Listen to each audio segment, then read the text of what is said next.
Boa tarde, irmãos. Estamos aqui novamente. Professor. Eu fui educado em um lar onde sempre teve temor de Deus. De família muito humilde. Lá na Bahia, na região ali extremo sul da Bahia, quase divisa com Minas Gerais. Nascemos num lugarejozinho quase inexpressivo, ali do estado da Bahia, de tal forma que um tio que eu tenho, que é pastor da Igreja Adventista, pastor Gilberto Oliveira, está na Associação Sul-Mato Grossense, lá no Hospital do Penfo, né? Atualmente ele está lá. Ele incrementou uma música, a letra com uma música sertaneja, mostrando um pouco da nossa história, a família Oliveira. Mostrando exatamente esta origem humilde, mas significativa, de uma família voltada para Deus. E a música começa mais ou menos assim: eu nasci lá na Bahia, na casa do pai João, sem dinheiro, sem vaidade, mas amor no coração. Que saudade me fascina, imaginar a dona Isaurina, jovem moça ainda menina. A nossa vida é uma história verdadeira, para sentir terá que ser um oliveira. E aí por aí vai, passando de geração em geração, mostrando exatamente este elo de singeleza, de sublimidade, de uma família que foi educada aos pés da cruz. Desde cedo, eu aprendi a fazer evangelismo e a viver a missão no âmago do meu coração, acompanhando minha mãe. Acompanhava minha mãe sempre foi missionária, era conhecido também como Dorcas, porque ela fazia obra social e a missionária. Caminhavam juntas, essas duas atividades constantes. E ela procurou nos educar desta forma. Eu fui aquele filho que mais acompanhei para e passo. Ela fazia evangelismo constantemente, todos os meses ela estava fazendo evangelismo. E eu acompanhava ela nessas atividades.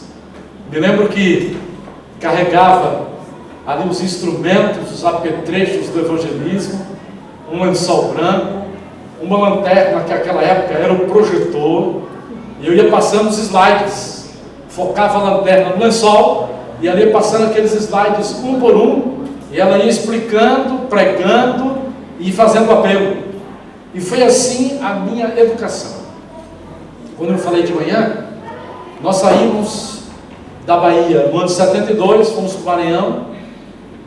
Eu participo da Comissão de Erradicação do Trabalho Infantil do Estado do Pará, juntamente com os magistrados, Justiça do Trabalho e tal, e tem algumas histórias que eu conto, né, exatamente do período quando nós começamos já as atividades desde cedo, desde a idade de 7, 8 anos, já estávamos trabalhando dentro da mata densa, né, desbravando aquela região ali do Maranhão. E assim foi, passo a passo, a nossa formação. Tínhamos que acordar muito cedo, porque a nossa subsistência, à época, ela provinha da agricultura e de um pequeno gado leiteiro que nós tínhamos. 4 horas da manhã, tinha que estar no curral, para tirar o leite do gado e vender o leite. E depois morávamos no sítio durante muito tempo, a 20 quilômetros distante da cidade mais próxima, e nós íamos à tardezinha para estudar nessa cidade, e a Sairândia do Maranhão. Já estávamos no Maranhão na época. E minha mãe, com toda aquela preocupação de uma mãe intercessora e educadora, porque ela também foi nossa professora até o 4º ano do ensino fundamental. Apesar... Ok? É o vídeo? A voz. Vai cortar um minuto só. Ok.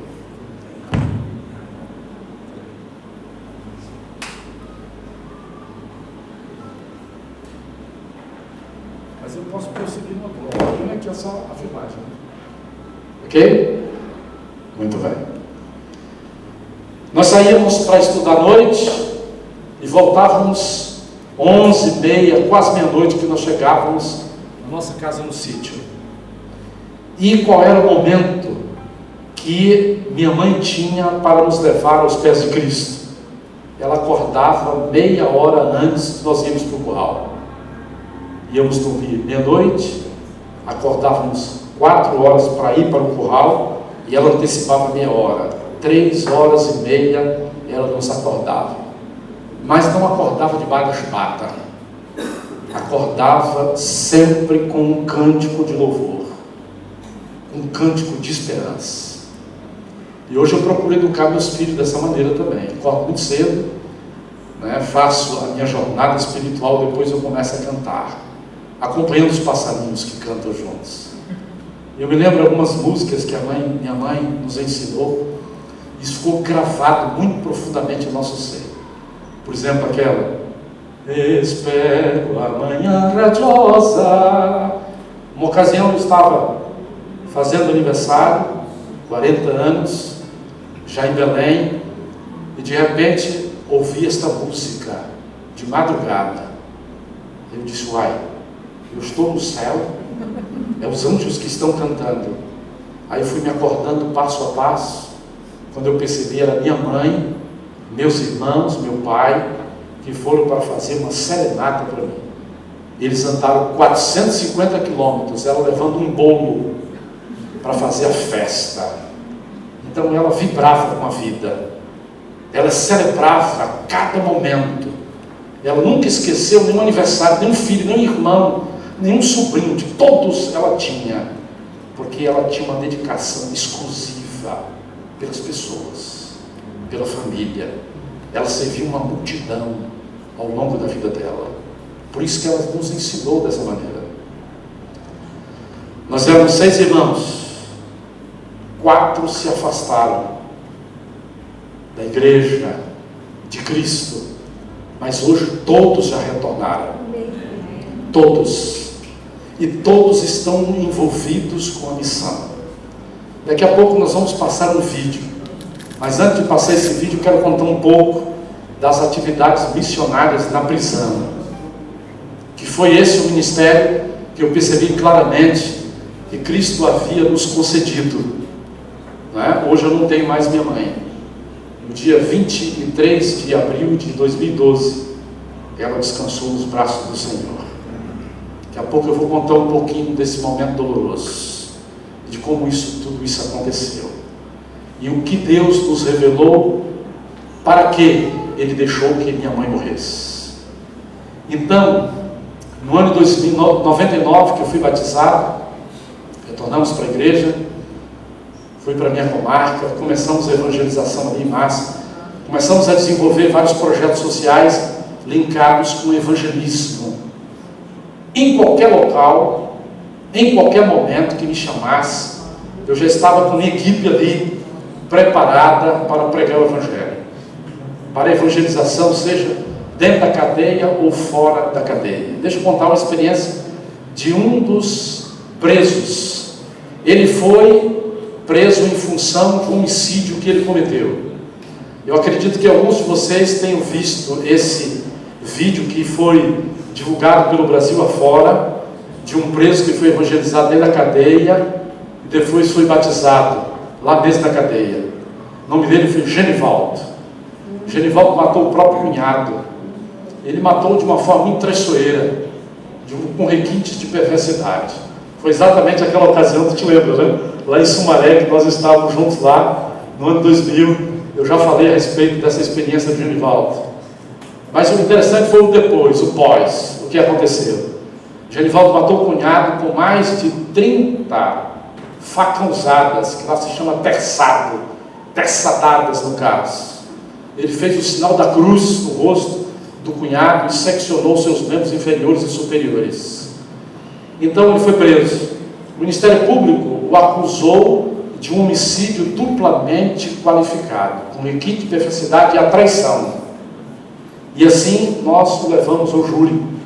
Só que no curso da instrução processual ele conheceu o Evangelho na delegacia, através de jovens, membros da igreja, que já participavam conosco dessa evangelização do Ministério das Prisões. Ele conheceu a Cristo, tomou a sua decisão, foi batizado e lá ele assumiu um compromisso com Jesus, de que quando ele saísse da cadeia, ele ia evangelizar a sua família, ele ia evangelizar aqueles que estavam atirados na rua, os excluídos, e ele ia evangelizar aqueles também que estavam na cadeia. E assim aconteceu algo realmente impressionante. A Defensoria Pública, que era o advogado de defesa, no caso, do Genivaldo, no momento ali da realização daquele júri popular, apresentou uma tese totalmente absurda. E a tese do defensor público era de um homicídio culposo, que não tinha intenção de matar, pedindo a desclassificação da tese do Ministério Público, que era um homicídio doloso, duplamente qualificado. Ora, matando uma pessoa, cortando dessa maneira, não tinha intenção de matar?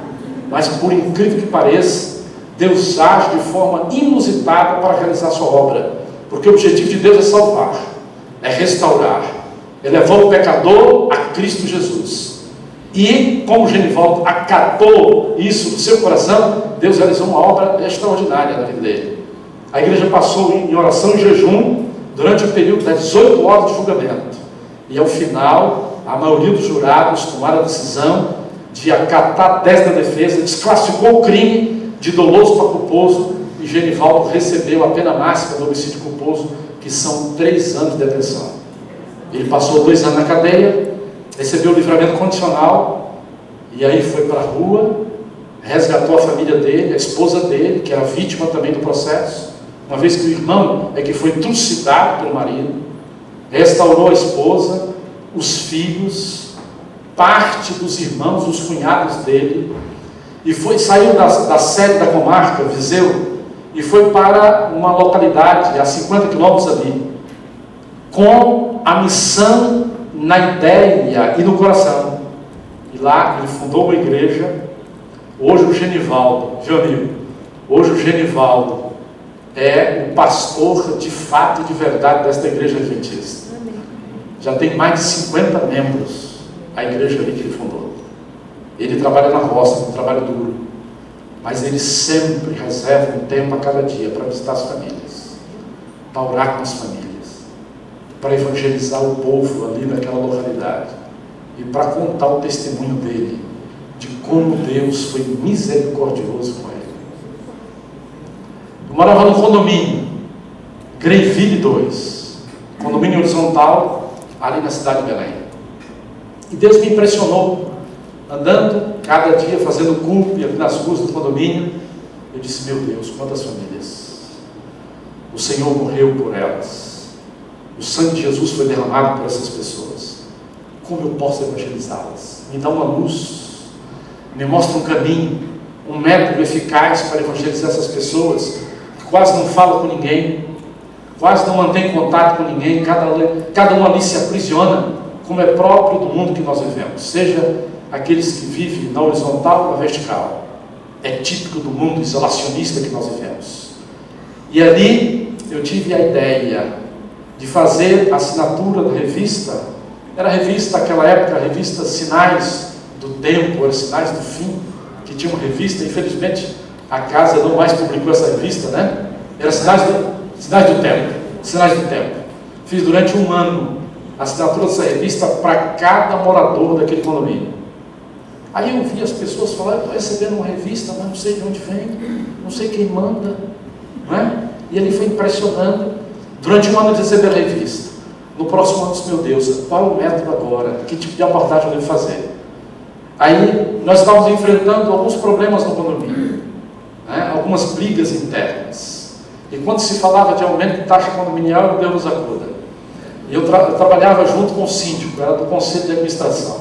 Eu chamei com o síndico, eu disse: amigo, eu tenho uma forma de resolver esse problema. Se você me der a oportunidade, cada assembleia que a gente fazia, primeiro eu entrava com a mensagem da cruz, a mensagem de amor, a mensagem de reconciliação. Aí eu disse: olha, nós poderíamos fazer uma visita de casa em casa, não é?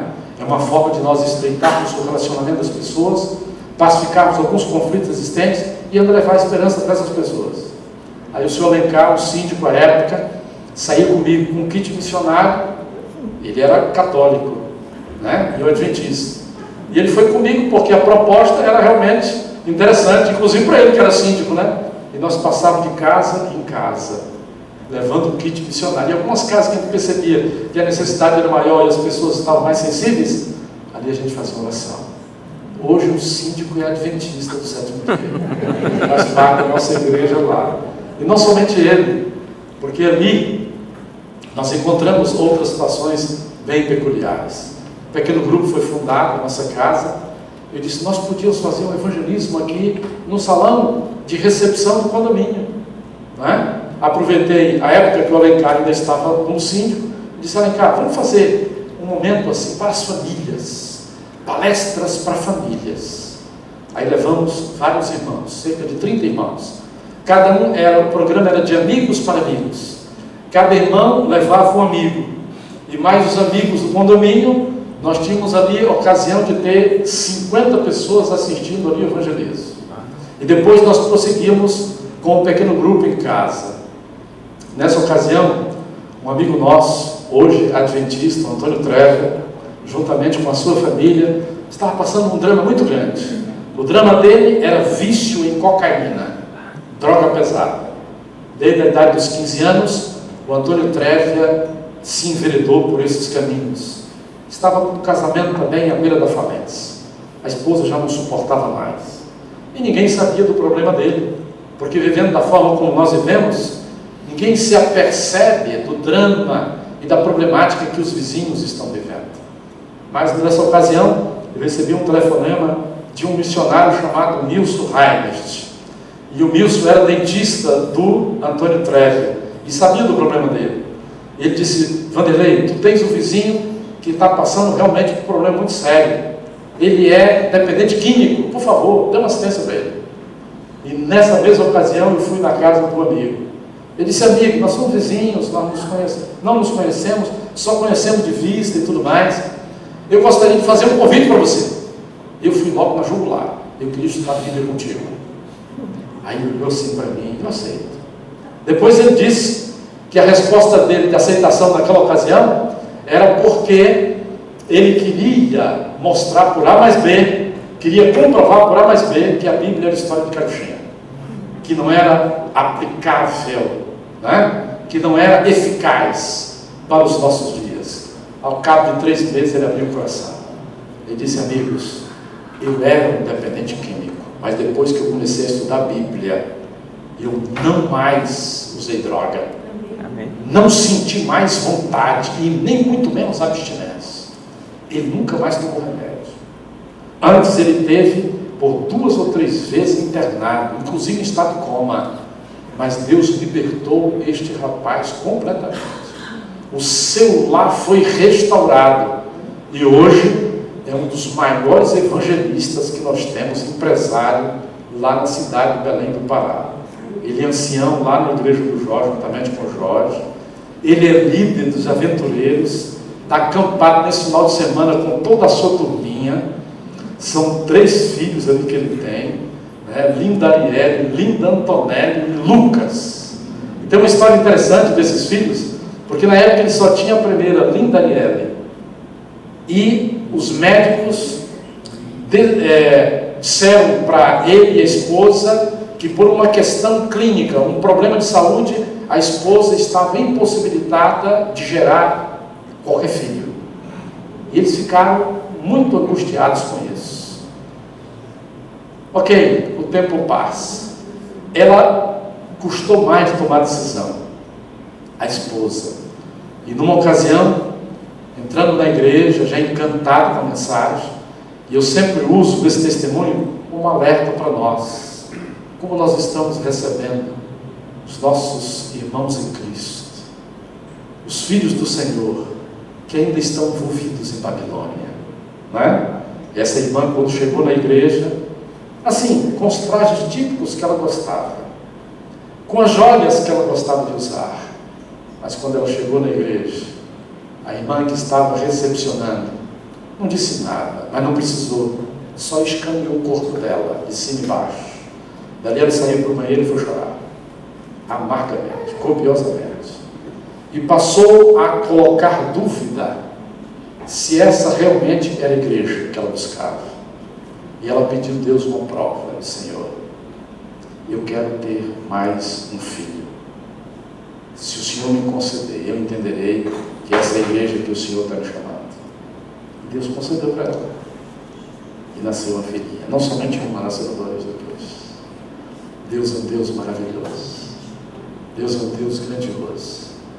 Mas, queridos, estava no interior ainda, como juiz daquela comarca, 330 quilômetros de Belém.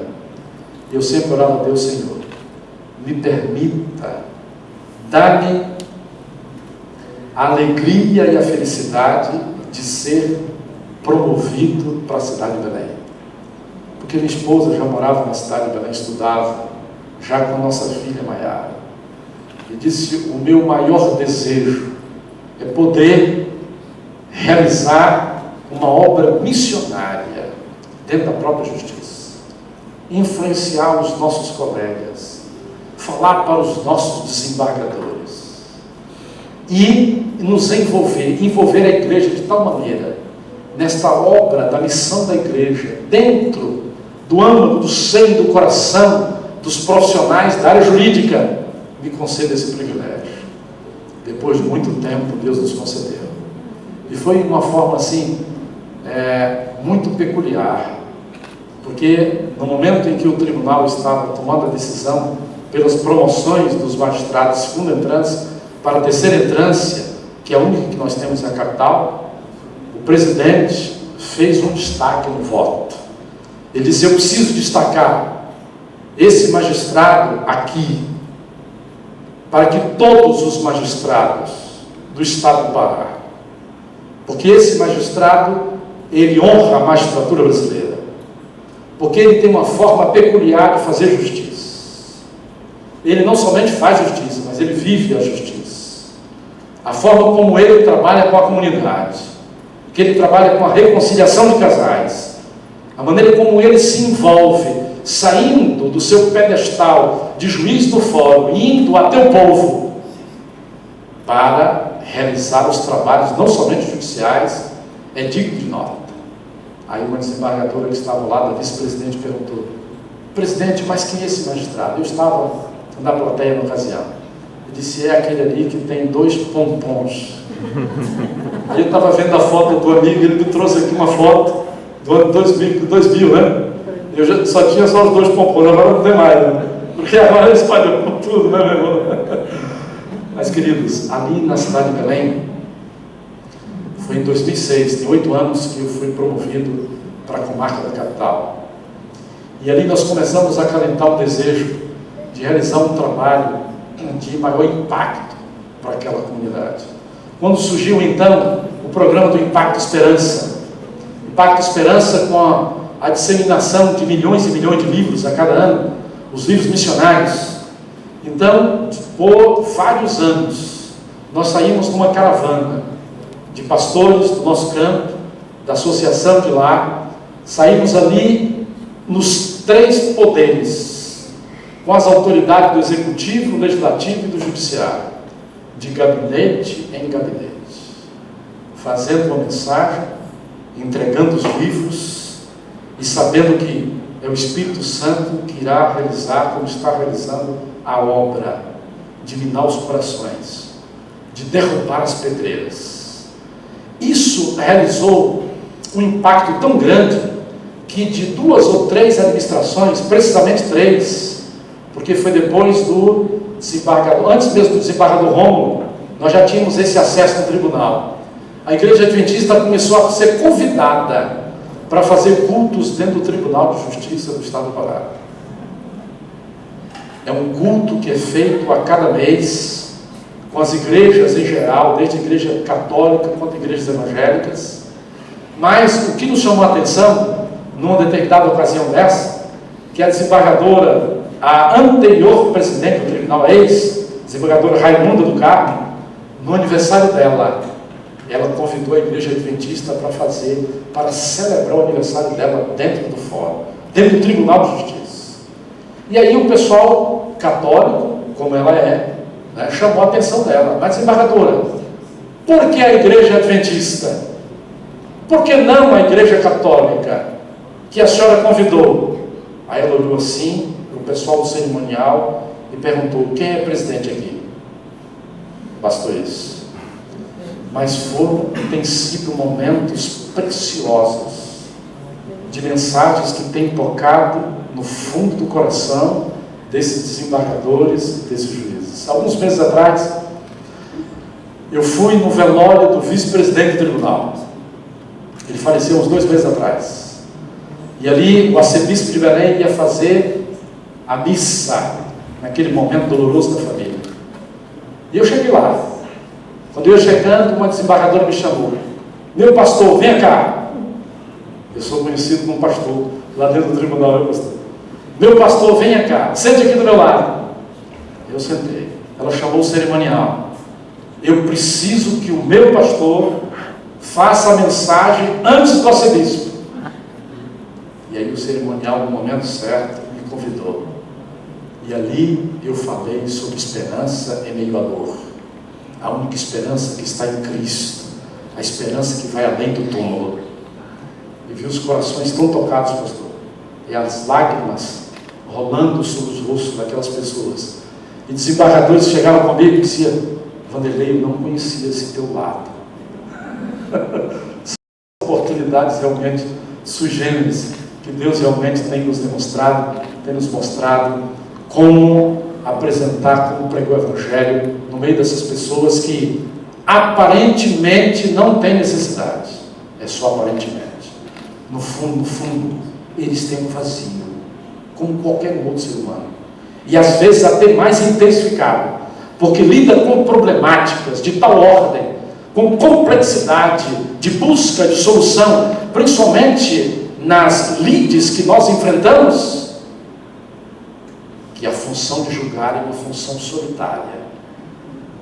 E não existe fonte melhor para se consultar, colegas, do que o Senhor, do que a sua palavra. No ano passado, uma família de juízes foram batizados lá em Belém do Pará. Flecha, Cassandra, juiz estadual, juiz federal, a esposa é juíza federal, e os filhos e genros advogados, todos da área jurídica. Quem conheceu Flecha? Eu conheci porque fui delegado de polícia, ele também. Era um homem imperativo. Continua, ainda certo ponto, porque Deus ainda está trabalhando na vida dele. Mas era um homem que resolvia as questões em termos de, ao estilo justiceiro. Ele, como delegado que estava na cúpula à época, e eu era delegado plantonista, conhecia muito bem o seu jeito de ser. Mas a maneira como o Espírito Santo tem quebrado esse homem. Eu assisti o batismo dele lá na FAAMA, na Faculdade Adventista da Amazônia. Ele estava com toda a família lá. Pastor, o pequeno grupo desse homem na casa dele fica lotado. Acho que é terça ou quinta-feira, né? Terça-feira. Já fui lá algumas vezes no pequeno grupo dele. Dali, em torno de 25 a 30 pessoas. Ele chama as pessoas, ele é juiz da primeira vara criminal do júri de Belém. E ele é assim, ele é mão pesada. Mas ele chama as pessoas, ele disse: olha, quero mostrar para vocês um caminho. É o único que existe. E ele chama esse caminho de verdade verdadeira. Aí ele disse: venha comigo, era para o pequeno grupo dele. Ou então, venha comigo, é para a comunidade Encontro Vida, que funciona no Hospital Adventista de Belém.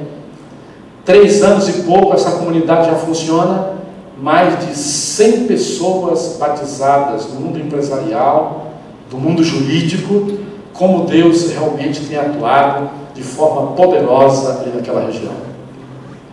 Mas vamos avançar um pouco mais, pastor. Falando das missões ali do norte. Há alguns anos atrás, eu acalentava o desejo muito forte de desenvolver um projeto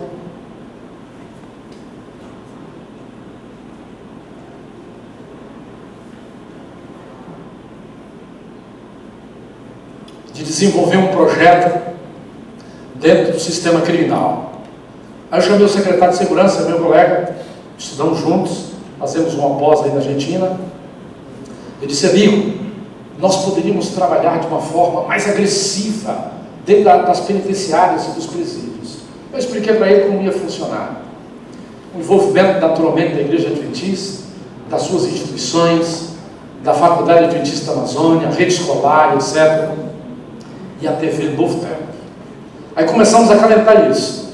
No final do ano passado, foi inaugurado o canal aberto, o canal 54 da TV Novo Tempo, na região metropolitana de Belém.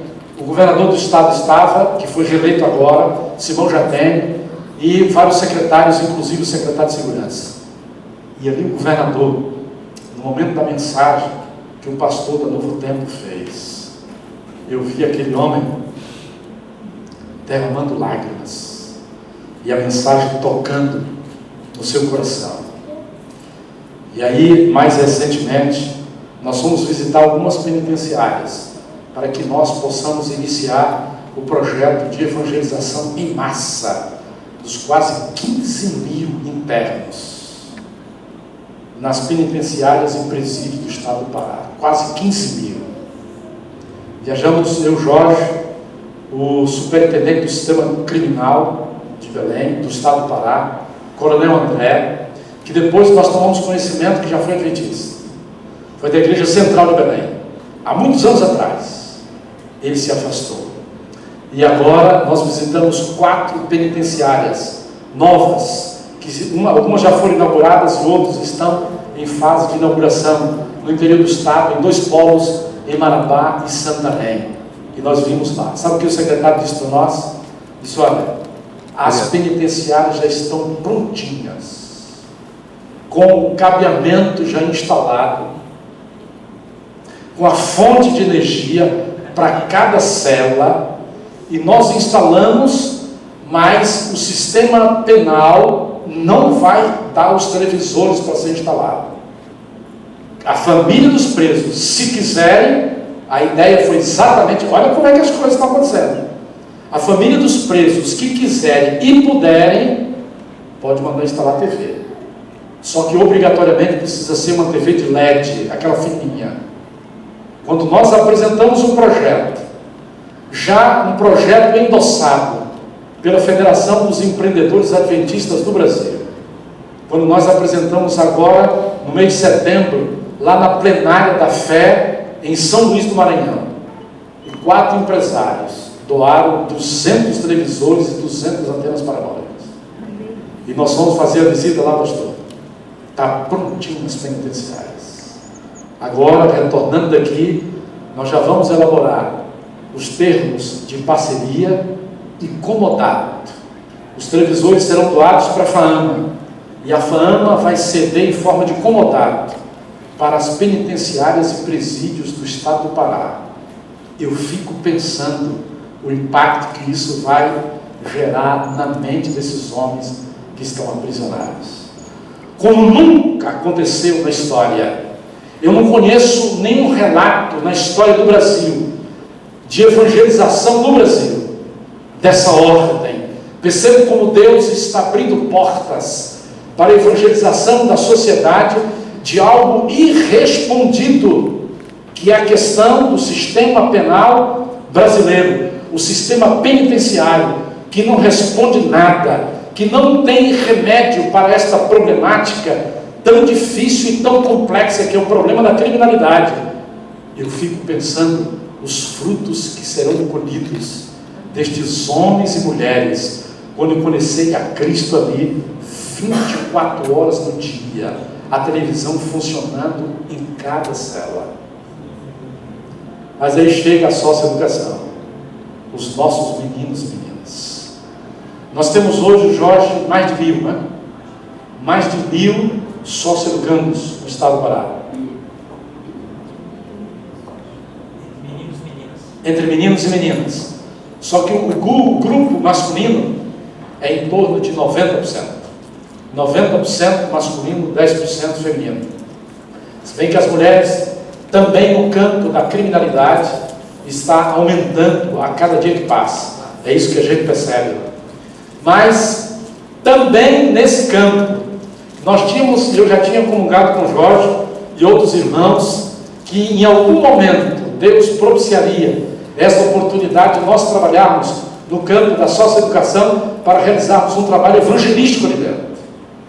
Porque os milagres que nós temos visto, as revoluções em vidas transformadas, de homens e mulheres, dentro da cadeia, que estão ali completamente destruídos e excluídos, como realmente tem dado o efeito, o evangelho pregado na vida dessas pessoas, e nós temos percebido claramente como Deus tem abrido portas para que isso possa se materializar. No dia 1º de junho de 2014, nós assumimos a socioeducação.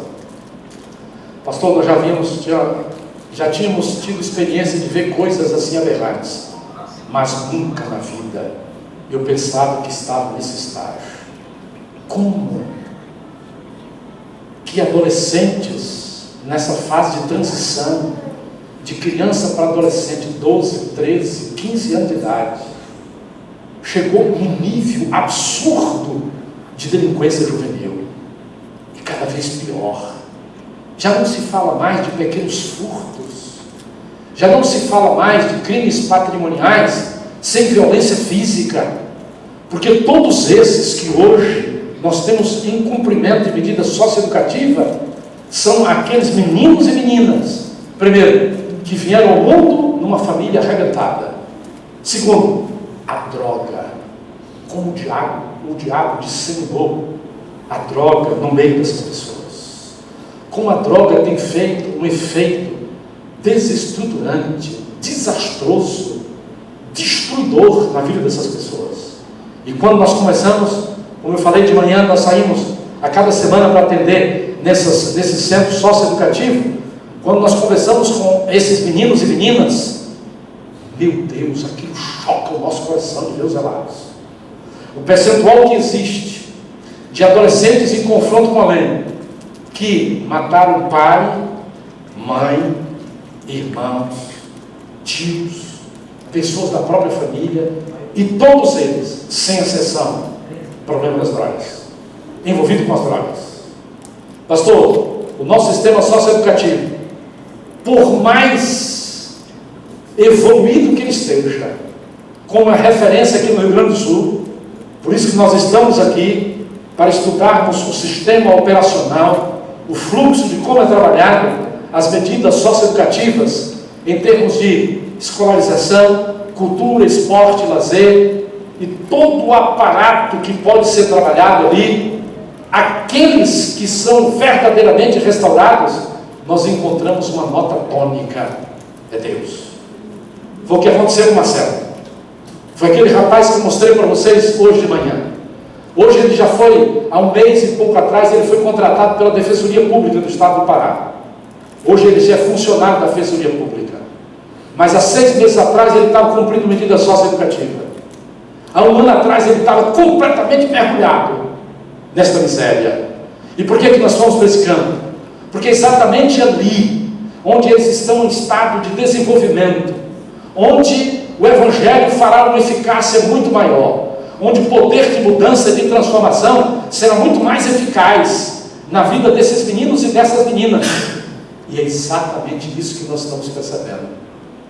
E o grito de socorro, quando nós assumimos, ao conversar com os socioeducadores, é que eles estavam como estão adoecidos, porque lidando com questões fronteiriças de tal monta, de forma intensa, sem receber ou sem perceber os resultados práticos dessas medidas, chega um momento que eles não suportam, começa a adoecer. Uns começam a surtar, outros já estão tendo atendimento psicológico, tá certo? Problemas em família, e ali nós chegamos, e os nossos atendimentos, pastor, é atendimento muito mais espiritual, bíblico, do que atendimento propriamente judicial. Mas sabe o que Deus está nos levando agora, nos conduzindo a realizar? Nós chamamos a nossa faculdade adventista na Amazônia FAMA. Apresentamos ali um projeto para o corpo da direção dessa faculdade. Hoje a FAAMA tem, o curso superior da FAAMA hoje é teologia, temos cerca de 200 teologandos na FAAMA, além do curso que vai do fundamental até o médio. Está em fase de criação o curso de medicina, o curso de pedagogia e, salvo engano, administração.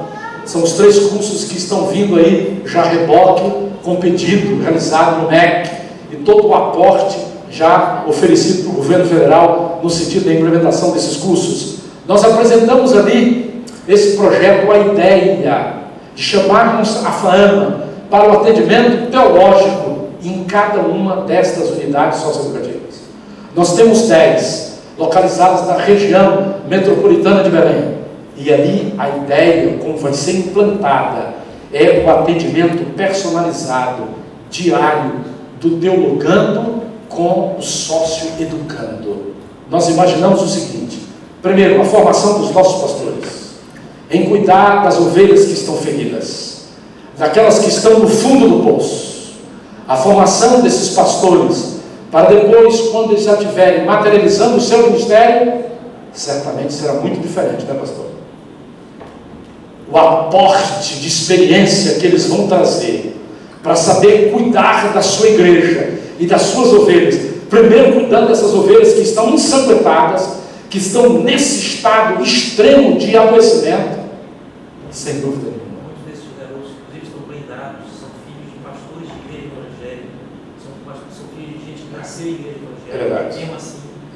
Nós encontramos muitos casos de adolescentes que provêm de famílias cristãs. Teve um, inclusive, na UASE, a Dani Deu, que nós fomos atender no sábado. Fomos fazer um trabalho dos jovens adventistas e dos teologandos dentro dessa unidade, inclusive passou na revista Novo Tempo. Nós encontramos ali, naquele momento da programação, eu recebi um convite de um jovem que ele estava numa cela de contenção por ter feito alguma indisciplina interna, e quando eu cheguei lá, eu perguntei para ele: você sabe que dia é hoje? Ele disse: é sábado. E o que representa o sábado para você? Ele disse: é o dia de guarda do Senhor. Ele disse: você foi adventista? Ele disse: eu fui. Me afastei da igreja e me afundei nas drogas e no crime, mas eu queria que o Senhor orasse por mim. E ali nós dois oramos juntos. Encontramos muito clamor de SOS ali no meio desses adolescentes, desses jovens. E nós cremos, irmãos, que muito em breve, com a instalação da TV Novo Tempo, em cada quarto cela, um atendimento diário dos nossos teologandos, um atendimento, e já agregou uma outra faculdade de uma irmã adventista que tem um trabalho extraordinário, a professora Zenilda Botes, tem um trabalho extraordinário dentro da faculdade da Amazônia, que é a Universidade da Amazônia, que é a UNAMA. Ela já ofereceu outros serviços na área de psicologia, de assistência social e pedagogia, de alunos e acadêmicos também, que pode se unir junto com os teologandos da FAAMA e a TV Novo Tempo para realizar o maior trabalho de evangelização para os adolescentes em confronto com a lei. Mas eu quero passar um vídeo agora, está no script aí, Fernando? Ok? Esse vídeo aí vai falar a respeito de um projeto social que nós temos no interior do estado do Pará.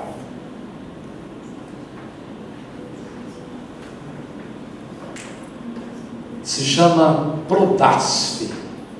Prodasf foi inaugurado no dia 7 de dezembro de 2013. O nome do projeto é Projeto de Desenvolvimento e Assistência Social Dona Flor. Foi uma homenagem à memória da minha mãe. No vídeo vai falar um pouco, mas depois... Nascido no coração da Amazônia, o projeto de desenvolvimento e assistência social Dona Flor, simbolizado pela Vitória Régia, uma planta aquática típica da região amazônica que possui uma grande folha em forma de círculo e produz cerca de 5 diferentes flores com perfume divinal, demonstrando a expressão da relevância pública do projeto na região sudeste do estado do Pará, tem como missão suavizar o fardo da exclusão social, acolhendo e perfumando vidas que não sabem mais sorrir. O Prodasf surgiu como fruto do legado de amor ao próximo, vivenciado pela matriarca Florinda Maria de Oliveira Silva, que ao longo de sua existência praticou a beneficência social. Por isso, os seus familiares e amigos da fé e de fé materializaram um sonho acalentado de sistematizar tais ações em um projeto desafiador que pudesse alcançar milhares de famílias que vegetam à margem da sociedade. Sua base de ação é o desenvolvimento e assistência social de crianças, jovens e adultos, promovendo o atendimento médico, odontológico, psicossocial, inclusão digital, cursos profissionalizantes, esporte e lazer.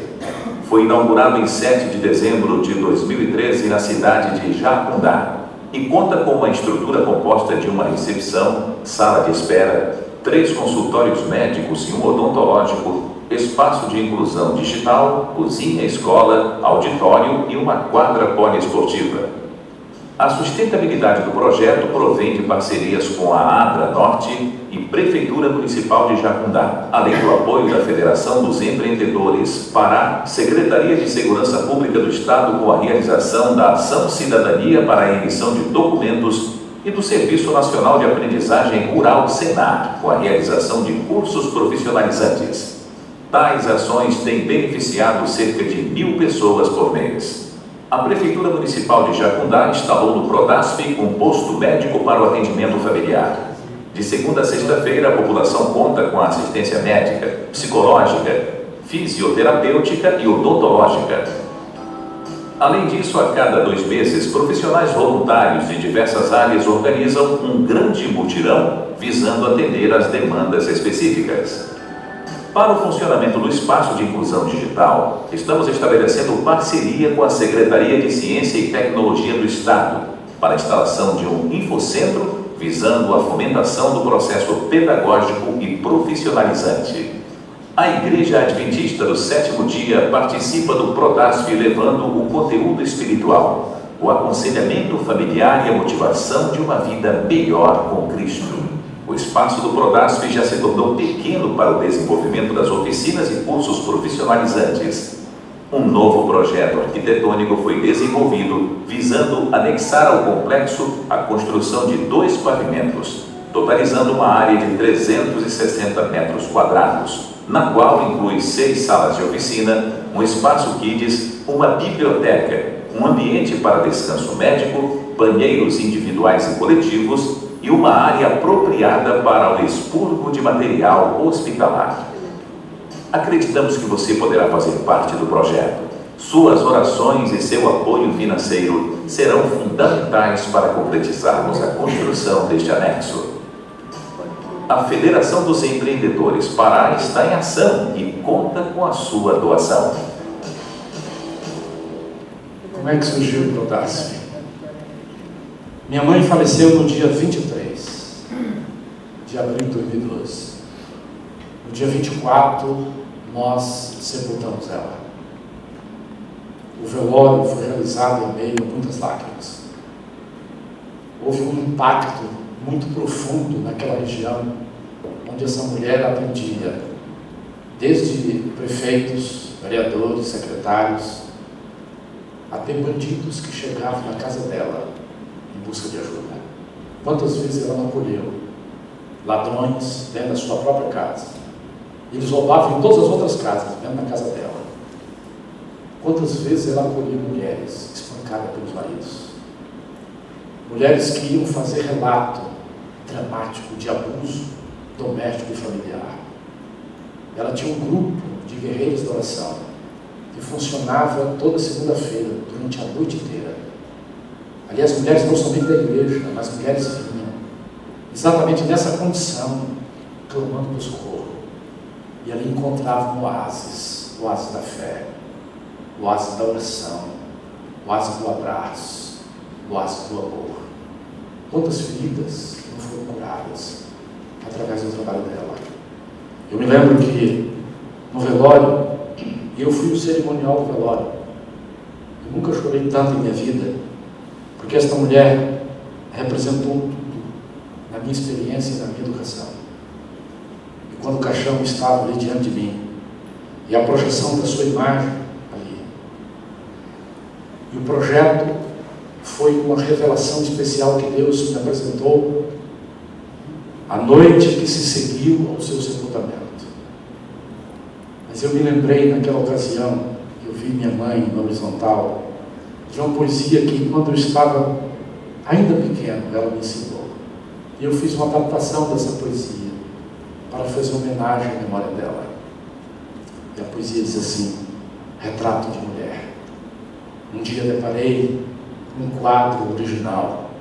Enfeite não trazia ou pintura sequer. Mas, no entanto, era tal do rosto da expressão que me falou direto à mente e coração. No seu cansado olhar, eu pude muito ler. No afã da vida intensa e o cumprir do dever. No lar foi esposa amiga e fiel dedicada. Foi carinhosa mãe, viveu sempre ocupada em dar aos filhos seus um mundo de carinho e vê-los avisar flores em seus caminhos. Mas não parou aí seu mistério divinal. Lutadora do bem, combateu contra o mal. Crianças a humilhar, a ela foram ter, levando em suas mãos as luzes do saber. E o Brasil de sua vida, o melhor ela deu. Como juiz educou o querido filho seu. E o que ganhou no coração da Amazônia, viu na glória, somente uma coroa dos louros da vitória. De cabelos tecida, quem se embranquecera, que pelo sofrimento a sua coberteira, nos seus lábios sorrindo, veja um grande mundo, de ensinamentos sãos e de um valor profundo. Seu todo é de ousadia, enfrenta sacrifícios, batalha desse mundo encharcado de vícios. Soube vencer com fé toda dificuldade, amando sempre o bem, a justiça e a verdade. E mudo, extasiado, eu pude então notar que aquele triste quadro era minha familiar. E num grito de desespero tomado, no retrato revi minha mãe adorada. Dia 24 à noite, Deus mostrou por que Ele tinha permitido a morte da minha mãe. Ele tinha prometido que iria curar minha mãe. Isso ficou muito claro no curso dos 6 meses de tratamento de uma doença missionária chamada amiloidose, pior do que o câncer. Mas agora ela estava no chão, agora ela estava sepultada. E ali Deus me apresentou claramente. Primeiro, porque Ele permitiu que ela viesse descansar nos braços do Senhor. Porque em cada cura que Jesus realizou, relatado na Bíblia, o pastor sabe muito bem. Primeiro, Cristo curava o problema do pecado. Tua fé te salvou, tua fé te curou. Primeiro vem a cura da lepra do pecado, depois a cura da doença física. E Deus me apresentou de que a família, enquanto minha mãe em vida, não havia permitido que Deus curasse espiritualmente a família como um todo. E ela havia óbito. Segundo, porque a família não havia apoiado como deveria ter feito a obra social que ela realizou no curso de toda a vida, uma obra solitária. E aí veio o projeto, o Prodasf.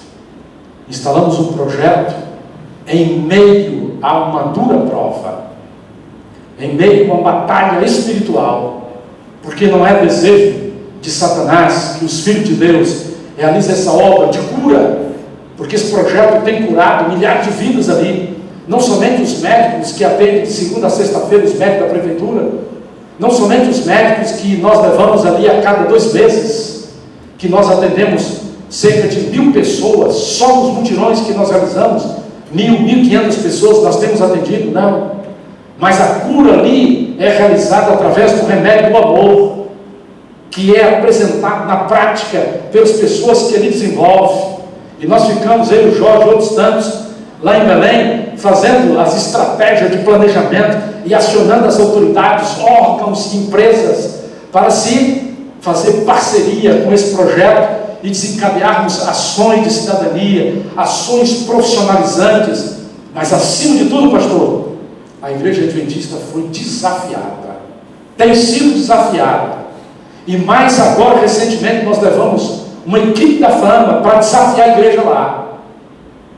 E em março do ano que vem, nós estaremos levando 10 teologandos para passar um período lá, porque o objetivo é nós evangelizarmos a cidade inteira em função desse projeto, porque já temos cadastrado 5.000 famílias que temos atendido durante esse período. Minha mãe, quando estava ali à beira da morte, ela chamou todos os filhos. Ela queria ter um momento especial com a família e meu pai. Ela olhou para os filhos e, com um olhar instigante, nos clamava para nós abrirmos o coração. Cada um foi dando o seu testemunho, em lágrimas, falando do que ela representava e tinha sido a nossa vida. Ao final, ela não derramou uma lágrima e disse: meu Deus, o que está acontecendo com a minha mãe? E ela respondeu: eu ouvi o relato de vocês, mas as minhas lágrimas eu já as derramei todas por vocês. Meus olhos estão secos. Meu coração descansa no Senhor. Ela tinha plena certeza que a sua família estará preparada para o encontro do Senhor quando Ele vier nas nuvens dos céus. Porque o seu maior desejo, transmitido, vivido, experimentado, é de que quando Jesus voltar, ela puder entregar os filhos para Cristo e dizer: Senhor, aqui estão os filhos que Ele deste. Bem está, servo bom, serva boa e fiel. Sobre pouco foste fiel, sobre muito te colocarei. Entra no gozo do teu Senhor. Minhas irmãs, nós temos acompanhado cada caso, cada situação dramática dentro da nossa igreja, de mulheres que nos procuram semanalmente, de irmãs que estão clamando por SOS, que estão vivendo uma vida infernal, com tipo de abuso satânico dentro do seio da sua família, com corações que estão sangrando, de pessoas que estão na igreja, frequentam a igreja, mas não conseguiram ainda encontrar o remédio da cura e da libertação em Cristo. Por isso essas irmãs têm nos procurado, por causa do abuso e da violência. Isso está acontecendo muito no meio de nós. Às vezes a gente consegue só enxergar o drama das pessoas que estão lá fora. Pensamos muitas vezes, e eu tenho percebido que não são todos os casos que chegam ao pastor.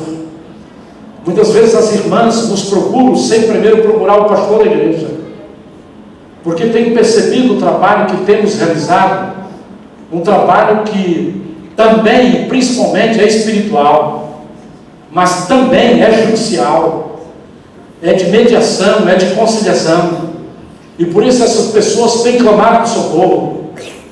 Nós recebemos uma semana atrás uma jovem senhora com um bebê no colo, e o seu esposo, um médico adventista de berço, com a família toda envolvida na igreja, mas o esposo que foi acolhido por esta mulher, que veio de outro país, e que fez um tudo por ele, vendeu o que tinha, investiu nele, ele fez a residência, conseguiu concluir, e agora está clinicando, ganhando bastante dinheiro ali no estado do Pará.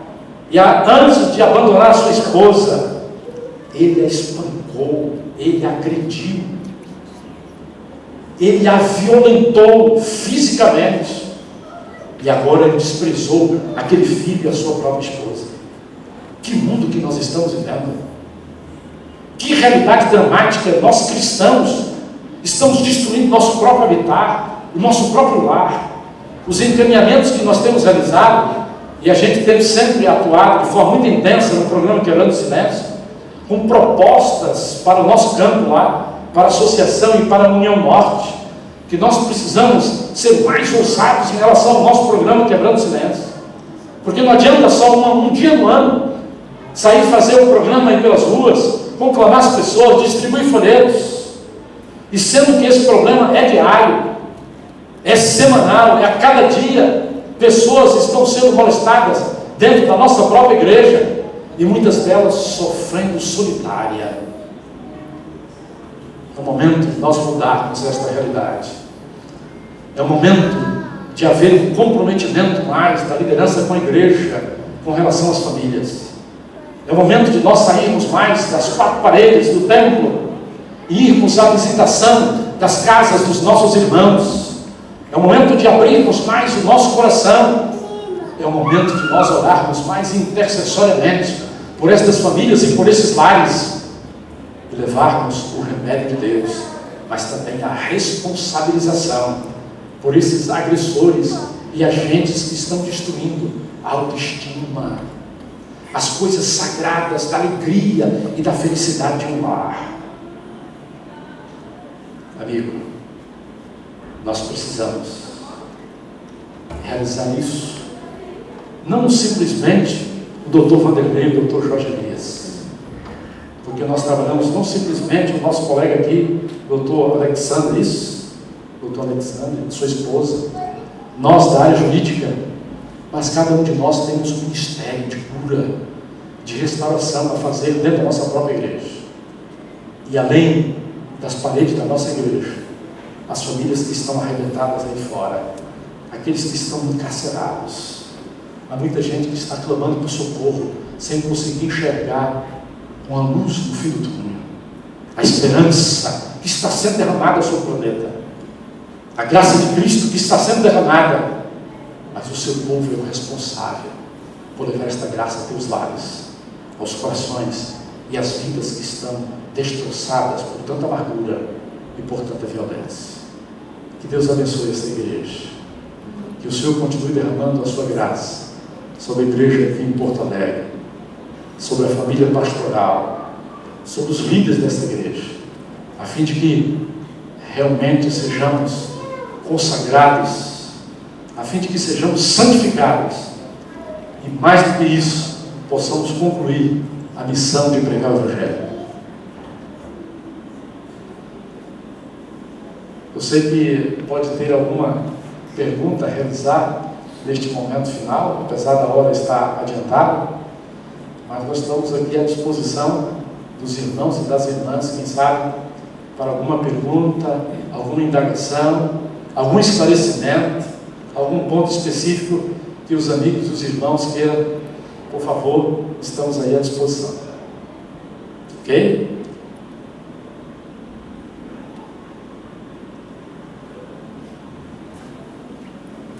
Eu gostaria de, em nome da Igreja do Iguatemi, mais uma vez agradecer ao Dr. Vanderlei.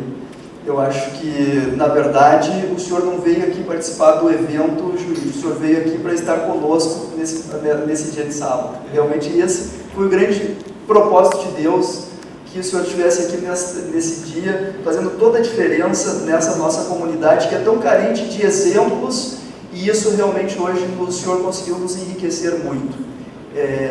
Nós agora teríamos um momento no qual nós poderíamos então estar aqui conduzindo algumas perguntas para o Dr. Vanderlei, até mesmo alguma curiosidade com relação à atividade de juiz, adventista, né, como é que é a vida dele. Alguém gostaria de fazer uma pergunta para o Dr. Vanderlei?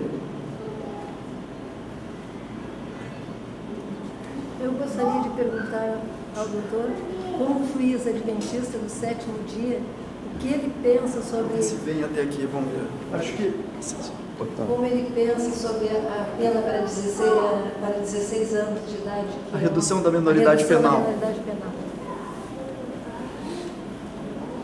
A sociedade brasileira arregimentada pela mídia tem acreditado de que a redução da maioridade penal é a grande solução para a delinquência juvenil. Não é. Nós somos quase 600 mil adultos que estão de tratas graves. Nenhuma solução existe. O sistema embrutece. Para o adulto, muito mais será para o juvenil. Para o adolescente que ainda está em estado de desenvolvimento. Eu vejo no sistema socioeducativo um aporte do cristianismo. As ferramentas de Deus que podem ser trabalhadas para a restauração destes infantes. Mais de 90% deles estão delinquindo porque não tiveram estrutura familiar, não tiveram uma referência de pais equilibrados, de pais educadores, de pais que educam muito mais pelo exemplo do que pelas palavras. Existe uma expressão de um pensador jurista, que nesse momento não me recordo o nome dele. Ele disse que o Estado não tem direito de punir aqueles que ele não educou. Esta é a grande verdade que nós percebemos nitidamente no mundo da socioeducação. Eles não foram educados nem na família e nem através das políticas públicas. Como puni-los sem ter uma chance de restauração? O sistema de encarceramento, ele é embrutecedor. Claro, é a única resposta que nós temos no mundo de pecados. É a única ferramenta que nós temos na atualidade para expiação, que apesar da pena criminal não ter o objetivo, do ponto de vista da ciência do direito, de expiar, mas no fundo, ela é expiatória, porque ela não é ressocializatória. Os casos são micros de ressocialização, e os únicos que existem, o próprio superintendente do sistema penitenciário do Pará nos falou. 3 pontos essenciais daqueles que são ressocializados: escola, que é a educação, profissionalização e Deus, religião. Ele foi categórico em nos afirmar nesses 3 pontos e esses 3 eixos. Reduzir a maioridade penal não resolverá o problema da delinquência das ruas. Nós vamos afundar ainda mais esses adolescentes no mundo do encarceramento. E eles encarcerados no sistema que nós temos, eles vão se tornar ainda mais criminosos. Vão adquirir não somente a graduação, mas a pós-graduação, doutorado e PhD no crime. Porque veja, aquele adolescente que eu mostrei para vocês, imagine só, 8 homicídios. Ele receberia uma pena para cada homicídio de pelo menos 20 anos. 8 homicídios, 8 vezes 2 dá quanto? 160 anos de cadeia. Como no direito brasileiro, baseado no princípio da Constituição, a pena não pode ultrapassar, na sua concretude, aos 30 anos, ele passaria 30 anos na cadeia. Tinha que cumprir integralmente a pena. Ele tinha 18 anos, com 30, 48. Quando ele saísse de lá, qual seria a chance dele? De restauração, como ele está aí hoje, vivenciando, já sendo uma bênção para a sociedade. Então, nós como cristãos, eu não consigo enxergar uma outra alternativa, senão exatamente estes pontos aí, que nós precisamos trabalhar na recuperação deles, dar uma chance, e inserir dentro dessas políticas públicas, não como a presidente Dilma quer, né? Que ela baixou uma portaria proibindo nas comunidades terapêuticas utilizar religião, o nome de Deus.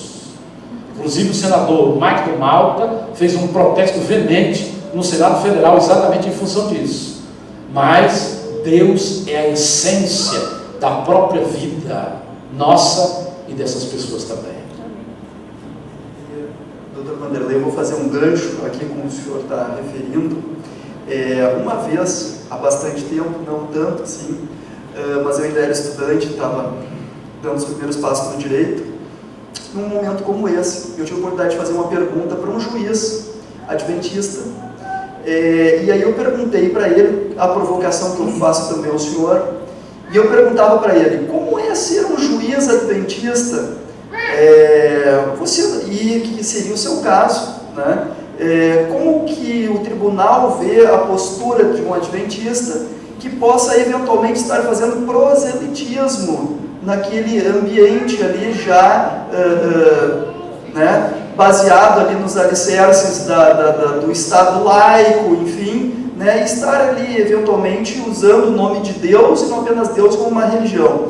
E a resposta que esse juiz me deu, que me impactou minha vida até hoje, ele disse assim, não, parei só um pouquinho. Não, nós estamos aqui falando da igreja. A igreja é uma coisa, o tribunal é outra. Lá no tribunal ninguém sabe que eu sou adventista. Então, e ninguém precisa saber que eu sou adventista lá no tribunal. Eu fiquei muito triste, isso ficou me marcando por muito tempo, né? E hoje, eu, depois de ouvi-lo falar das coisas maravilhosas que Deus tem feito através do senhor como instrumento dele, eu começo a pensar, e a gente conversava hoje, o que eu posso fazer na minha vida, independentemente de eu ser juiz. Eu acho que o senhor nos fez pensar hoje, não como juiz apenas, mas como policial, como cidadão, como empresário. Eu posso fazer a diferença onde eu estou, né? Mas especificamente, então, a pergunta, retomando, seria no sentido de como que o tribunal vê essa sua atividade baseada na fé como um instrumento de restauração desses jovens, e se isso lhe causou algum problema na sua carreira da magistratura do Judiciário do Estado do Pará.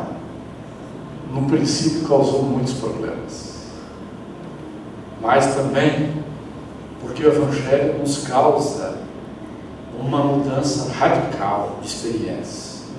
Nós passamos a ser loucos pelo Evangelho. Com o tempo, a experiência nos mostra que nós devemos agir como Cristo orientou os seus discípulos, quando ele disse: eu vos envio para o meio de lobos, sede simples como as pombas e prudente como as serpentes. E a gente tem agido dessa maneira, e dessa forma, com simplicidade, o envolvimento do relacionamento com os colegas, simplicidade, humildade, competência, porque inclusive esta competência nos advém do Evangelho. Porque qual é a competência que o Vanderlei e o Jorge Elias possuem de trabalhar nesta área e recuperar esses adolescentes e jovens, se não for Deus em nós e através de nós? Desta maneira, as resistências vão sendo minadas e as pessoas passam a enxergar em nós um aporte de esperança, um elemento primacial que traz o sentido da vida. Por exemplo, agora no início do segundo semestre, eu fui convidado para fazer um culto em ação de graças por uma turma de direito, lá na igreja do Jorge Elias, igreja do Mar. Acho que eu prego mais na igreja dele do que na minha. Nós estamos em construção também. E de repente apareceu ali quem? A presidente do tribunal e o esposo que atualmente está exercendo a função de procurador-geral do Ministério Público. Foi meu professor, o esposo dela. E a filha estava se formando. Imagine que quando aquelas duas autoridades apareceram na igreja adventista, eu pude pensar: meu Deus, como já tem feito a diferença na vida das pessoas.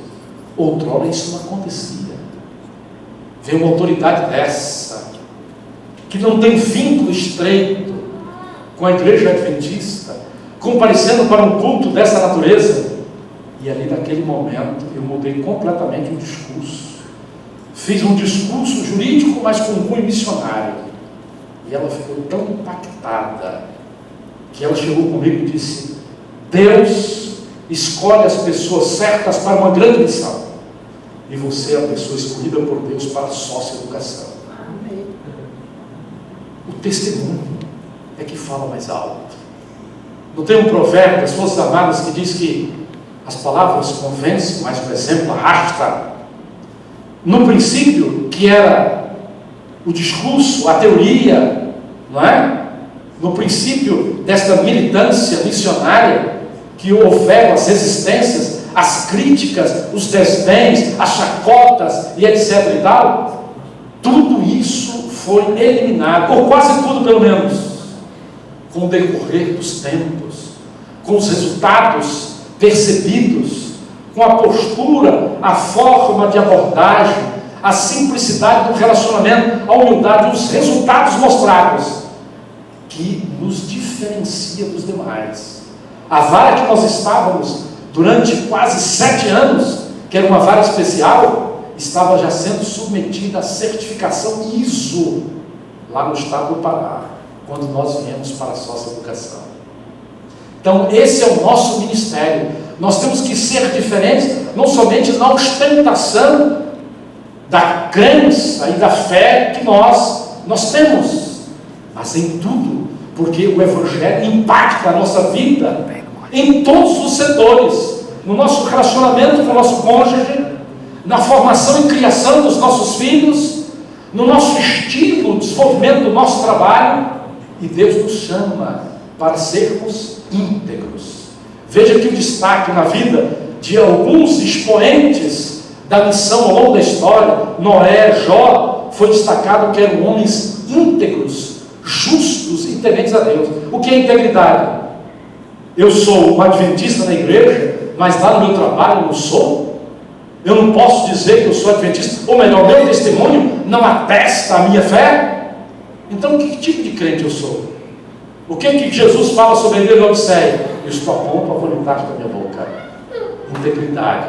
É isso que está representando o Minar de Resistência, o derrubar de pedreiras, lá em Belém do Pará e no estado do Pará. Onde quer que nós estejamos, seja em qualquer palestra, realizada para juiz, delegado ou qualquer outro setor, nós sempre encontramos oportunidade para falar de esperança. Amém. Amém. Professor Vanderlei, poderia contar para a gente uma experiência bem legal assim, do sócio educativo com um adolescente? Contou umas boas de manhã. Foi. Contar mais uma legal.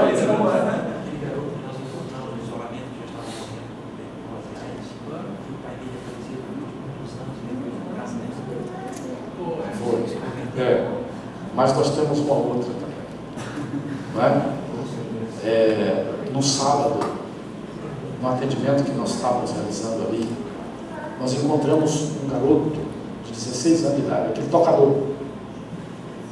Ele toca violão.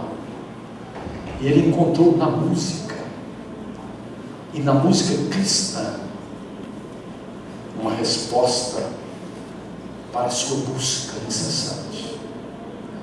O caso dele é um caso assim desastroso, porque todos que estão internados lá podem ter certeza que não foi só um ato de assalto com refém, não foi só um ato de latrocínio, nem só de homicídio. Todos que nós encontramos na internação é porque eles já praticaram atos reiterados e numa sucessão agravante.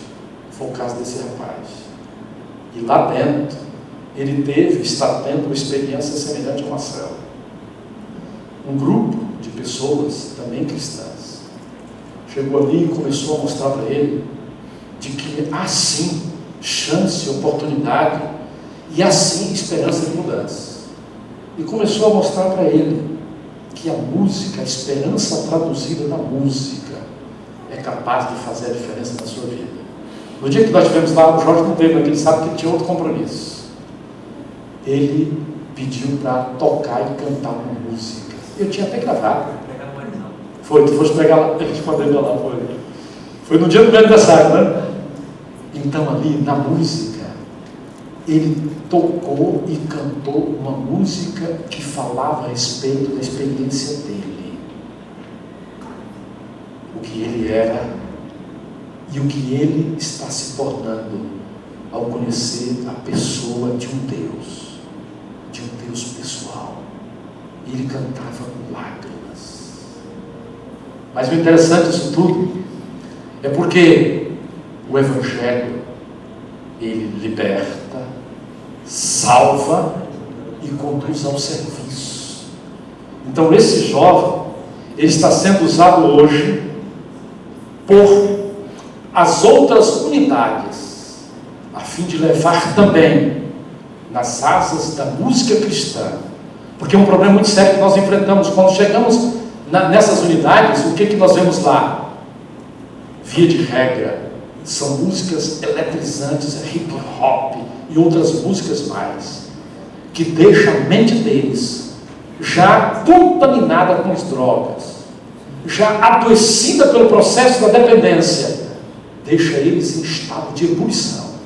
E esse jovem está disseminando a música cristã no meio das unidades socioeducativas. Você conversando com ele, você não diz que ele está lá por causa de latrocínio, de homicídio, de tráfico de drogas e de outros crimes bárbaros que têm envergonhado a sociedade. São muitos casos, evidentemente. Nós estamos capitaneando, porque nós estamos 5 meses dentro da socioeducação.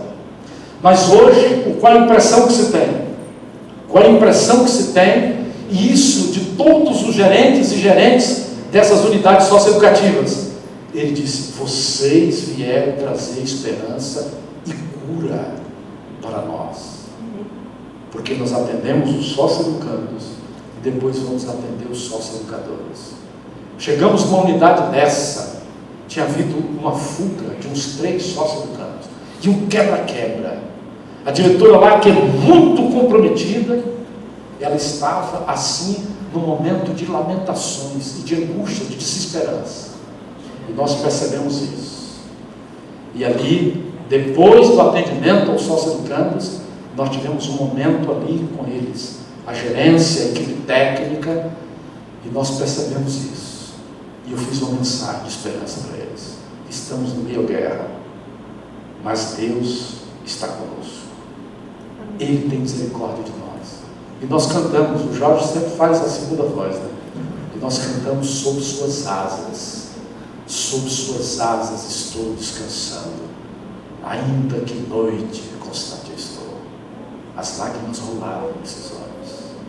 E a gente está percebendo que é um campo missionário fertilíssimo que Deus está nos concedendo para levar pessoas a Cristo, para levar pessoas à mudança e à transformação.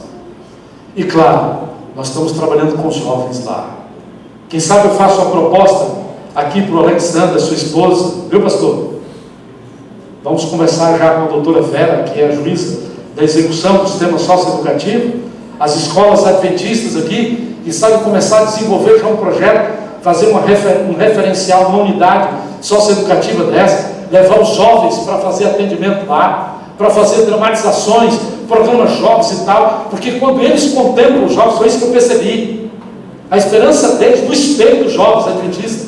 Os jovens estão ali fazendo dramatização, mostrando o drama da vida e tal. Os teologandos também jovens estão ali atendendo, e eles percebem: puxa, eu queria ser como eles, eu quero uma chance para ser como eles no futuro. E a gente traduz isso aí na prática. Pode ter certeza que transformações impactantes em massa ocorrerão. É um desafio que eu deixo aqui, viu, pastor? Trabalhar também a juventude aqui, que estão, e as unidades aqui, segundo o próprio Alexandre sabe muito bem, estão abarrotadas, não é isso? Superlotadas. A maioria das unidades socioeducativas aqui em Porto Alegre. Quem sabe não é o momento da Igreja Adventista aqui de Guatemi começar um projeto nesse sentido. Vai fazer uma diferença tremenda na vida dos jovens, em perceber o drama que eles estão vivendo e visualizar os milagres extraordinários que o Espírito Santo de Deus vai fazer na vida deles. Amém. Nós temos aqui na igreja o Joca, que ele trabalha na fase, e ele já faz lá dentro da fase um projeto de recuperação de jovens através da música. Então realmente é um projeto fascinante, e ele tem já lá o apoio da doutora Vera, né, para estar tocando essa atividade. Eu fiquei só curioso, e eu noto assim, o tempo já está passando, mas eu noto assim que está todo mundo aqui. Entendeu? Então eu fiquei curioso com a história que o Jorge falou. Eu vou te pedir para ele falar. Jorge, eu estou apertando para ele aqui, eu acho que todo mundo está curioso. É porque tanto ele quanto eu, nós fazemos atendimento. Chegamos na unidade daquela com 50, 60, então a gente divide. Você fica com uma parte, eu fico com outra de atendimento. Vai lá, Jorge. Boa tarde, irmãos. Boa noite para vocês já aqui, né? O horário de verão deixa a gente lá do norte meio embaraçado, mas eu quero começar dando explicações para vocês, né? Primeiro eu preciso só fazer uma retificação na colocação do Dr. Vanderlei. Assim, ele não me convidou não para ir para a socioeducação, viu? Ele entrou na minha sala, que é anexa ao gabinete dele, e disse assim: olha, nós estamos indo para a socioeducação. Nós tínhamos uma vida bem tranquila, com uma vara civil, já próxima a uma certificação ISO. Para vocês terem uma ideia, um pedido, uma sentença, demorava no máximo 5 dias. E todo mundo, os advogados forjavam o endereço para entrar exatamente ali, porque em 48 horas o juiz, dia 25 de dezembro, 6 da manhã, dava a sentença. Fala da representação que eu sofri no CNJ. E nós fomos representados no CNJ porque tomamos uma decisão em menos de 24 horas. E aí o advogado julgou dizendo assim: olha, ele tem interesse na causa. Não é possível. Não é possível que alguém sentencie em 24 horas, né? Ou então que despache uma liminar em 24 horas. Mas aí nós tínhamos uma vida bem tranquila. Então sempre ele chegava com uma história, eu acho que a 7ª vara penal vagou, o pessoal está falando para a gente ir para lá, eu digo, não esqueça isso. Nós temos uma vida tranquila aqui, nem tem mexer com crime, não. E se olhar, vagou a vara da infância e juventude lá, a parte de socioeducação, eu digo, esqueça isso. E aí um belo dia ele chegou e disse, arruma tuas coisas na sala agora do lado da minha, lá no novo endereço. Então ele não me convidou não, sabe? Essa é uma situação. E quando o doutor Vanderlei, uma hora eu chamo de doutor, porque nós somos amigos há muito tempo, e irmãos na fé, e a gente troca tudo, Vanderlei, doutor Vanderlei, excelência, então a gente se embaraça um pouco. Mas o trabalho que nós fazemos certamente é um trabalho que Deus tem nos dado inspiração. E essa experiência ocorreu à parte do gabinete dele. Uma das primeiras visitas que nós fomos fazer, uma unidade que tinha, acho que uma semana antes tinha havido uma rebelião, né? Uma fuga. E lá eles procuravam um garoto que estava com uma tatuagem de palhaço, e lá eles fazem isso para identificar que é aquele que tem uma tatuagem de palhaço porque matou o policial. Então ele tem uma graduação dentro do sistema. E esse garoto, houve uma invasão do choque da PM lá e surraram um outro. Quando eu estava atendendo para um lado, ele estava atendendo para o outro, eu disse, excelência, por favor. Tinha um garoto deitado numa rede, com um abdômen dilatado, de tanta pancada que tinha levado, e esse garoto veio a óbito 3 dias depois. E eu conversei com ele, em seguida estava conversando com um outro numa cela do lado, ele estava sozinho ali. Um rapaz assim dessa altura, bonito, conversava bem, bem vestido, já tinha liberdade para transitar na unidade, porque já estava bem ressocializado. E eu cheguei para ele e falei assim, escuta, por que você está sozinho aí? E nós sabemos por que alguns são isolados, né? Por algumas razões. E eu comentei todas as razões, ele pegou esse não por nenhuma. Eu peguei assim, então o que é? Ele pegou esse, eu estou com tuberculose. Eu peguei esse, puxa, mas é só tuberculose, você está com uma aparência meio ruim. O que está acontecendo? Tem mais alguma coisa? Por que você está isolado? Ele pegou esse, doutor, eu estou na contagem regressiva, faltam poucos dias, eu tenho AIDS, estágio terminal. E aí eu chamei o doutor Vanderlei, e lá nós vimos, e ele pegou, eu conversei com ele, excelência, nós temos dificuldade com medicação aqui, o prontuário dele não está muito bom. Ele já está no final da ressocialização, vamos ver o que a gente pode fazer. O doutor Vanderlei mandou agendar uma audiência, e nós agendamos rápido. E agora vem toda a minha surpresa. Na manhã da audiência desse rapaz, passa um senhor, ele já estava na sala de audiência atendendo, e aí alguém entrou no gabinete, disse, eu quero falar com o juiz, porque esse juiz já está em audiência. A gente não pode falar com ele agora. Então assim, eu quero falar com o assessor dele, disse, sou eu. E ele pegou e disse, o fulano, a audiência dele é hoje? Aí eu peguei, olhei na pauta e disse, é hoje a audiência dele. Daqui a 45 minutos, 1 hora. E era um senhor idoso, meio humilde, e falou assim, ele vai sair hoje? Eu peguei isso, olha, eu não sei. Vai depender do que acontecer lá dentro. Quem é o senhor? E ele não respondeu e foi embora. Sentou do lado de fora. E aí eu desci, porque a essa altura eu já sabia que o garoto já havia sido trazido, já estava na custódia lá embaixo. E eu desci, cheguei lá, ele estava na segunda cela e disse, escuta, me fala da tua família. Você não tem família, e qual é a tua história? Se eu me embriaguei, usava muita droga, contraí AIDS porque quando estava bêbado eu fazia de tudo, menina, menino, enfim. E numa dessas eu briguei com um amigo, eu estava alcoolizado e eu matei ele. Matei meu amigo.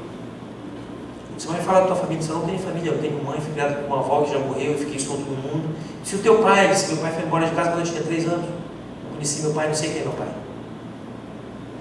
E eu subi novamente. Passei no corredor e disse, o senhor, entra aqui no meu gabinete, por favor, entra aqui nessa sala. Quem é o senhor? E aquele homem disse assim, o senhor é o pai do fulano? Ele pegou e disse, ele é meu filho. Eu disse, mas não o senhor é o pai dele? Ele pegou e disse, eu não sei se ele me considera pai, eu sei que ele é meu filho. E aí eu fui até a sala, estava no meio de uma outra audiência, e eu disse, excelência, o pai dele está aí. E o doutor Vanderlei disse, diga para ele entrar. E eu voltei para minha sala, que é a anexa dele, e chamei o senhor e disse: venha cá, esse policial vai lhe acompanhar, o senhor vai entrar na sala, mas deixa eu falar uma coisa para o senhor. O senhor não vê o seu filho há muito tempo, né? Eu fui embora quando ele tinha 3 anos. Eu abandonei minha família. Eu bebia, eu jogava, mas eu conheci uma mulher que sofreu muito ao meu lado, mas aí ela me deu o Evangelho, e hoje eu sou da Assembleia de Deus, conheci o Evangelho, e eu vim buscar o meu filho. Eu disse: talvez o senhor não saiba como é que se encontra o seu filho. Ele pegou e disse: não importa, ele é meu filho. Eu disse: não, acho que o senhor não está me entendendo. O seu filho tem tuberculose. Ele pegou e disse: ele é meu filho. Eu vim buscar o meu filho. Eu estou morando no interior, ele vai ficar comigo lá, eu vou dar tudo para ele. Eu disse: não, o senhor não está entendendo, senhor. Eu não sei se o senhor vai ter muito tempo para cuidar do seu filho. O seu filho é aidético. Eu disse: não importa, ele é meu filho. Eu vim buscar o meu filho. Eu confesso para vocês que quando o Dr. Vanderlei anunciou que nós estávamos indo para a socioeducação, eu fui um resistente. Eu fui empregado em empresa multinacional durante 19 anos, eu tinha uma vida completamente diferente. Eu não era muito acostumado a essas situações. Mas quando aquele homem entrou àquela porta, ele sentou, o Dr. Vanderlei autorizou que ele sentasse do lado daquele garoto, e que ambos se olharam e se reconheceram, veio uma coisa na minha mente. Deus tem dito no céu para todos os outros seres e os anjos que Ele está vindo buscar os seus filhos. Nós temos as nossas drogas, nós temos os nossos pecados, e essa foi a experiência mais marcante que eu tive até hoje. Quando aquele homem, mesmo sabendo que o filho não tinha muito mais tempo de vida, disse: ele é meu filho, e eu vim buscá-lo. Deus nos inspire e nos capacite para entendermos qual seja a nossa missão, especialmente nesses últimos dias.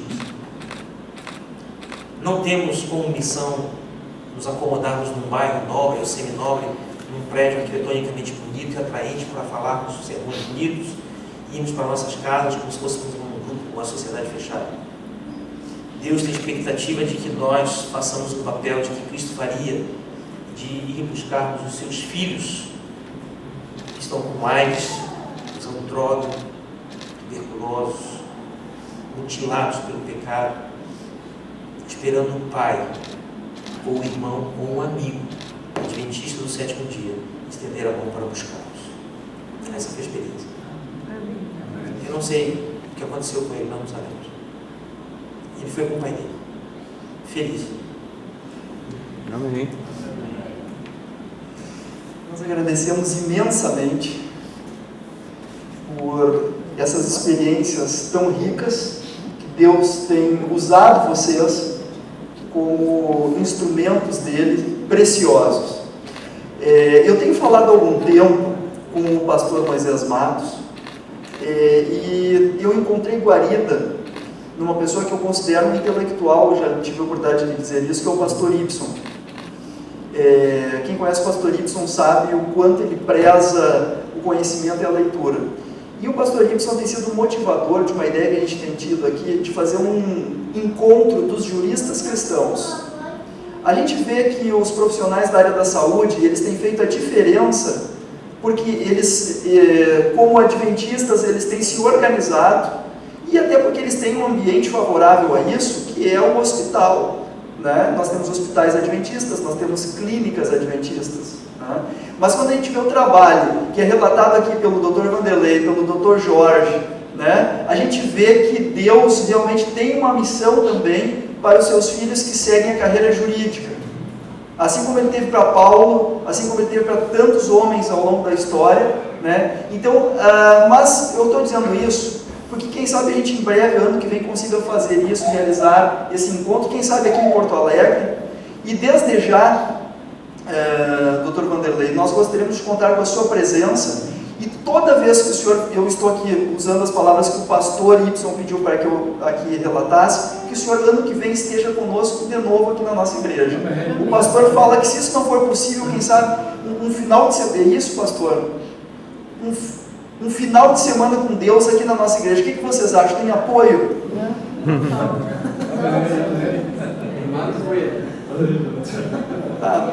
Amém. Então tá. Tem que trazer açaí, né, Zico? Então tá. Vamos trazer um isopor bem grande, açaí com cupuaçu, né? Uma salva de palmas.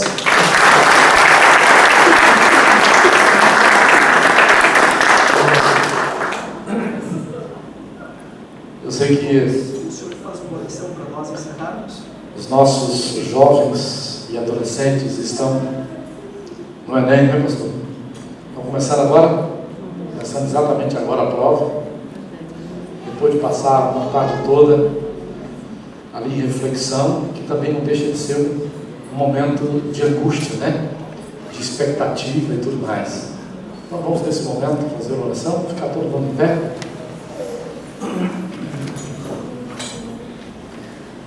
Querido Deus, nosso eterno Pai, que sábado especial passamos contigo, na tua presença, experimentando a influência poderosa do teu Espírito e a proteção circundante dos teus anjos.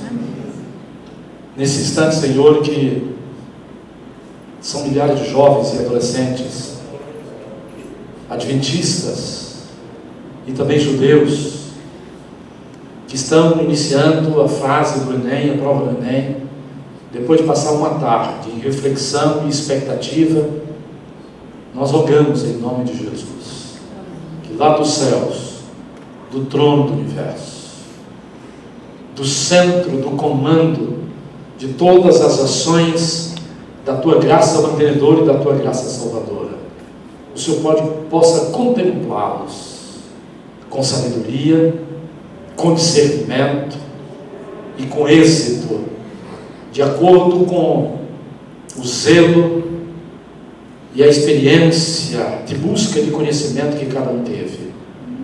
Nós te imploramos em nome de Jesus, que esses jovens possam angariar mais uma experiência na sua carreira, na sua Olimpíada em direção à eternidade. Que esse testemunho seja nota tônica na vida deles, mas também na vida de muitos que estão os contemplando.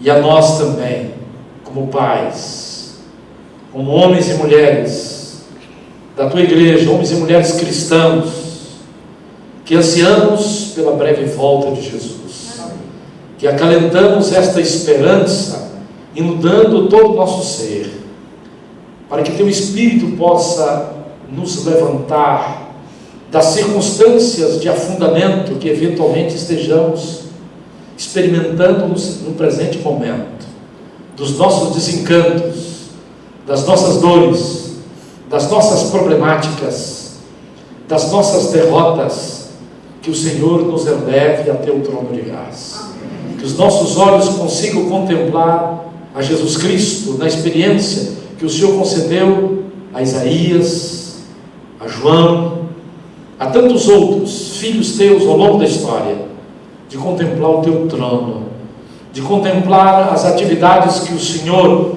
está realizando de forma intensa pela tua igreja, regimentando um exército de bandeiras, para pregar por testemunho e por ação o Evangelho a teus confins da terra. Abençoa poderosamente a tua igreja aqui no sul do Brasil, onde se iniciou o Adventismo, onde essa esperança do breve retorno de Cristo espraiou do Oiapoque ao Chuí. Nós te imploramos em nome de Jesus, que essa igreja se torne cada vez mais triunfante e poderosa, não somente em Porto Alegre, em Belém, no Sudeste, no Centro-Oeste, no Nordeste, nesse imenso país, para que mais de 1 milhão de adventistas que aqui existem possa fazer a diferença nos mais de 200 milhões de brasileiros. Que de fato e de verdade possamos proclamar o Evangelho e conquistar os brasileiros para Cristo. São as bênçãos que te rogamos, com boas-vindas para uma nova semana de lutas, mas na convicção de que o Senhor nos outorgará a vitória. Em Cristo Jesus, nosso Senhor e Salvador, é o que te pedimos e agradecemos. Amém, Senhor Deus. Amém. Feliz semana a todos. Vamos cumprimentar uns aos outros, abraçar nossos irmãos. Desejar uma feliz semana.